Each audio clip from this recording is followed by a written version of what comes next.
soulful shit, you know what I'm saying? Like, just some soulful shit for everyone, you know what I'm saying? Like, I made this be myself, so hear me. Woo! I mean, like, we can put all that clown shit away. There's some real shit for you. I'm spazzing right now, so listen, let's go. Yeah. It's in their bones, the thugs in harmony for the love of the money. Then fall victim for the cookie, then turn pussy, it's lonely. You said you hold it down when life get rough, we're here now, so show me. We move them losses to them wins. Heavy pounds, we make it ends meet. Converse with only few who make me feel like I be 10 feet. Yes, people, big up. Welcome back to GTV. Guys, you already know the vibes already. Make sure you do smash that like button. Make sure you share and make sure you subscribe to the damn channel, please. Of course, you know why we're here. You know why we're here already. I spoke about the Mo Salah situation, contract situation. You know, just giving just my kind of 2 cents as to where I'm kind of at. You know, so today I'm going to give you guys my kind of 2 cents on Trent Alexander-Arnold, the Scouser in the team, Mr. Corner taken quickly. You know what I mean? Like, so there's a lot with that comes, you know, with someone like Trent Alexander-Arnold, and I think. Listen, I think it'll be more of a formality. I believe anyway. Again, I don't know. You know, anything can change. We did see the news not too long ago, just talking about how he didn't want his whole contract situation played out in public. Listen, I always, especially this season, you know, I said moving forward, I am trying to see things from a bit of a different kind of perspective in terms of trying to understand where people are coming from with whatever it is they say, wherever your argument is, wherever your kind of opinion is and stuff like that. I'm just trying to understand it. You know, whether I agree with it, that's neither here nor there. I don't think that's even really important. It is more about, you know, just trying to get it. Okay, so you think that because of this. Okay, cool. No worries. That's why you think that, then that's why you think that. You know what I mean? And then on the other side, if that's why they think that, that's why they think that, you know, kind of thing. And I think for me anyway, it always works better that way because then you don't have to agree, but as long as you understand where that person is coming from, I feel like then you can at least sort of see, and it allows you, again, you may even think to yourself, you know what, I didn't even think of that, or I didn't even see it like that. You know what? And then that's how you guys can, you know, have a really, really good conversation. But listen, it's all opinions at the end of the day when it comes to football. And I think, with the whole Trent thing, you know, of course, as I mentioned, scouts are in the team and all of that, you know, came through at a young age. You know, the first kind of season that, you know, he kind of came in, he was this kind of skinny, little, scrawny, not even little, but just like skinny kind of looking kid, and, you know, coming for Nathaniel Klein, you know, because he got himself injured at the time. Would I have said yes, he was going to turn into the player that we see today? No, I didn't think so, because I really liked Klein at the time. If I'm being honest, I thought, you know, Klein under, you know, Jurgen Klopp, I think that would have worked potentially, you know, would have worked. But of course, as we've seen how that's kind of panned out, again, hindsight is always a wonderful thing. You're talking about a player who, you know, had such good delivery. You know, he's getting, you know, 10 plus assists, you know, in seasons and stuff like that. You know, the one of the highest assists that he's got as a defender. I think only Robbo has got more than him at this current moment in time. His delivery with that right foot at times can be absolutely magical. His passing range is, we've seen it, to be honest with you. We know, you know, exactly what it's about. So listen, look, Trent Alexander-Arnold, I think when I'm looking at someone like him, and especially when we're talking about contract negotiations, for me, I think it's going to be a formality. I don't envisage there being too much of a problem, so to speak. It would just be more about whether they are going to offer him what he believes, and his team is like agents and stuff like that. I believe it's his brother, but what they then believe, you know, he's actually worth. FSG, Edwards, whoever it is that Richard Hughes, whoever it is that handles this, are they going to pay him the kind of money that, you know, he believes he should get? I think that's more the bigger question. I don't think it's more of a question of him wanting to stay or leaving, and I don't want people to think of it as simple as that. Like, oh, if, for example, he doesn't sign a new deal, I don't want it to be a case of people thinking that, oh, he doesn't want to play for. I don't think it's as simple as that, because it's not just about, oh, why doesn't he just take any money, or it doesn't work like that. I'm sorry, guys, you know, and I know people don't want to hear that, because in your head you're thinking, oh, because as I mentioned, he's the scasser in the team and all. Forget that. It doesn't. That, it to me is, it's important, I guess, to him, but as a footballer and as someone who I would think wants to be ambitious in terms of he wants to end his career, with a lot of trophies. He wants to be regarded as one of the best. If his career stopped today, he wouldn't be regarded as one of the best, unfortunately. Too many other players out there who've had a career, just littered with trophies and awards and won so many different things and stuff like that. He's had a good career, better than some people, of course he has, but overall, nah, he's still got a way to go, a good 7-8 years before we can really put him into those kind of conversations, in my opinion. And again, that's just because when you look at the players of the past, listen, what he's done up until now, the age of 25, it's been really, really good. It's been amazing, if I'm being totally honest with you. But it's all about the longevity, in the game of football. And I feel he seems like a player that wants to continue playing at the highest of levels for a very, very long time. Whether that's at Liverpool, whether that's elsewhere, it doesn't really matter. I just feel like he wants to play at that kind of, high level. So when we're looking at someone like Trent, yes, I do in one breath do think, yeah, it'll be a formality. He'll come, he'll sign a new deal. It'll be a big kind of thing. Adidas, Liverpool, Scouts are in the team. Don't be surprised if they do like a short mini movie or something like that. Like, I wouldn't be surprised at that. But on the flip side, let's just look at the other side for a second. Do I see a world where he can leave? Yeah, 100%. We're talking about a player who, I know there's been links to Real Madrid, but apparently, in terms of him potentially playing, alongside the Jude Bellinghams, the Kylian Mbappes, the Vinicius Juniors, the Rodrigos, Valverde, Tchouameni, Camavinga, Rudiger, Alaba. We're talking about, the one, like, on paper, the best team in the world. That's what we're looking at. The best team in the world. He could potentially go and join there. Why wouldn't you go and join that? Why wouldn't you? Like, you'd be dumb. You'd be so dumb to not even consider doing that. Like, you could, go to play for the biggest and best club in world football. Like, just take that in for a second. Just leave your bias at the door, because we don't do bias here. I don't believe in all that stuff. We don't do that. Just look at it from a footballer's perspective. You can go, like, there's an opportunity for you to go and play at the, the highest of levels. Now, all the loyal merchants, yes, you be loyal to Liverpool. And of course, he's at my club, so I'd want him to stay. But it's just like the Steven Gerrard thing. When I look at it, and I'm like, Gerrard can say whatever he wants to say. He can do all of the PR stuff.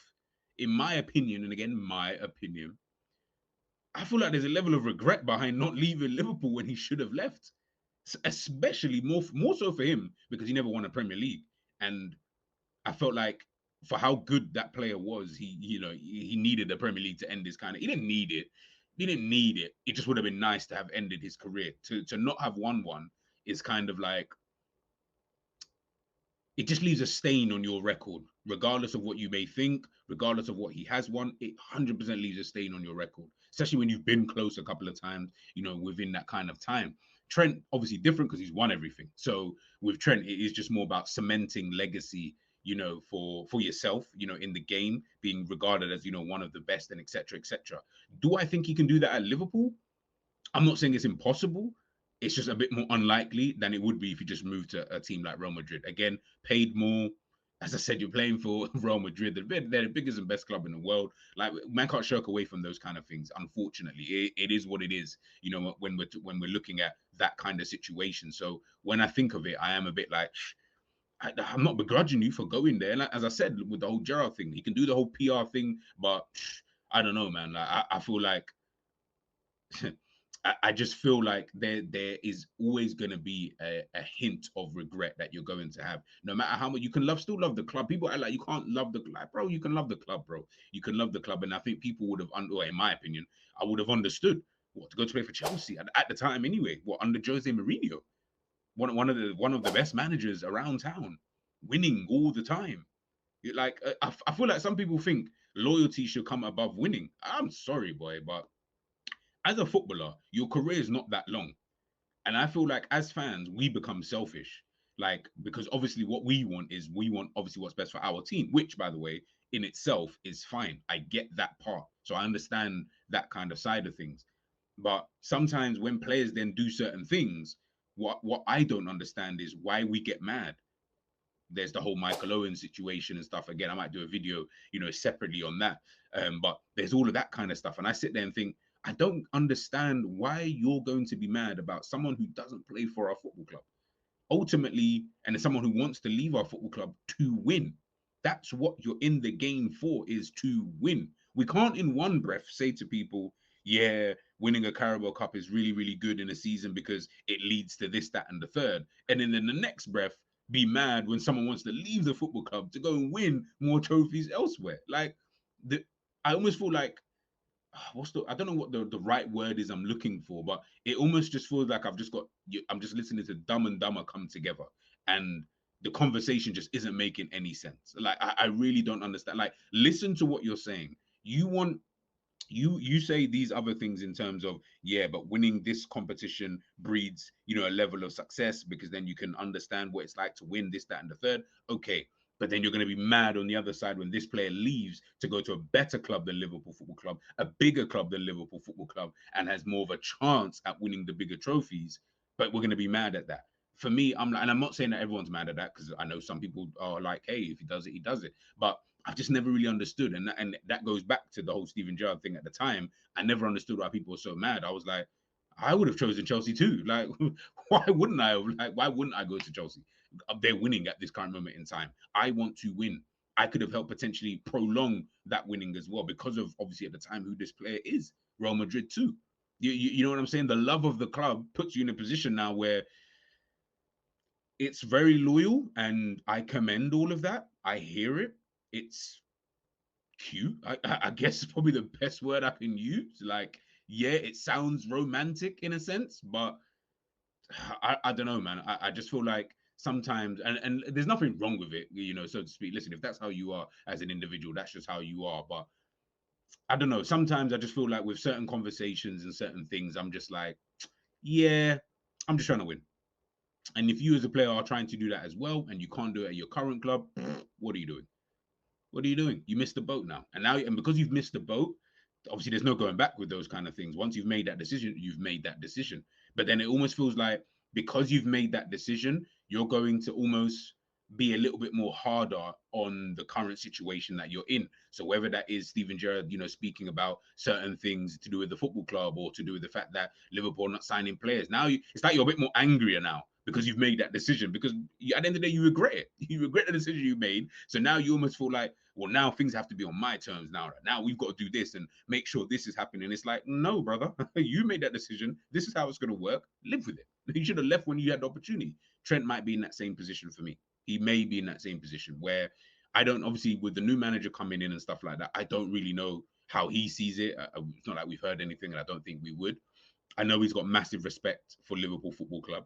He's obviously a scouser, so I'm not saying these are easy decisions, by the way. Of course, there's a thought process that goes behind it. I'm just trying to, for the sake of the video, I'm just trying to get you guys to skip to the end of that thought process and, potentially see both sides of it. I do see both sides. I can understand him wanting to stay because out of loyalty. I get all of that. But I also understand the side of, I just want to win. There's nothing wrong in wanting to win. There's nothing wrong in wanting to leave to win, because my current situation does not put me in that kind of, scenarios. Unfortunately, Liverpool have one league title. Yes, Trent was a part of that, but it's only one league title. They've missed out on a fair few times. They finished third and fifth and all these other kind of things during the time that he's been in the team. So to sit here and probably try and guess to say, you're part of a team that's going to constantly keep winning, I'm like, yeah, that's when, the Lululand is starting to fall into my head. Do you know what I mean? And again, this is why I say to people all the time, leave your bias at the door. I don't do all of that stuff, because the reality is, being biased to certain things, not everything, obviously, in life, but obviously if it's your child, then, you're going to be biased towards them. But ultimately, being biased in any situation is always going to cloud your judgment, regardless of anything. It's literally there to cloud your judgment, because you're only being biased towards one side of an argument. If you start to open your mind to certain possibilities, I'm not saying you have to like them, and I need to stress this point, not saying you need to like any decision that get made. You don't have to like it, and you can voice your opinion as to why you don't like it. That is absolutely fine. But you then just need to understand that, hey, this may happen for whatever reason, and X, Y, and Z, and all of that kind of good stuff, and just kind of live with it, at the end of the day, man, and just try and see things from both sides. Again, like I said, I'm doing all of this, and Trent might just sign a new deal. And as I said, I can see him signing. 85-15. I know that's a weird kind of split, but it's like 85. In fact, no, I'll even say 90% sure that he will sign a new deal.